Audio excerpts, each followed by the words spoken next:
So we know it can be overwhelming when we start to think about transferring land while alive. That's why we have a culture of protecting and holding on for as long as we can for that security. But some big questions right out of the gate to think about as a family. Am I leaving land to a non-farm child? If you are, okay, then we have to move on to different concepts to work with that.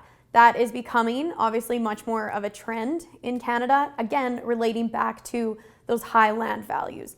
As a parent, how can I sleep at night knowing I'm leaving X amount of dollars to the farming child and X amount of dollars of my investments, RRSPs, to my off-farm children? The second question is, are you leaving the operating company? So that's the blood, sweat, and tears. I've chose farming as my career as a farm kid. Is that being left to the farming child? Having that real discussion there of, will off-farm children be in operating co? i.e., as the farming kid, am I gonna have to answer to my brothers and sisters about farming decisions?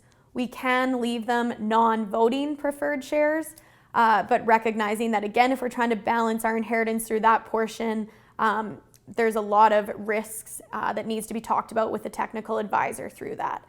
And the last question, is my land wealth stuck in a company? So a lot of times we find with my customers that they worry that a lot of their land wealth is in a company and the company is going to the farming child.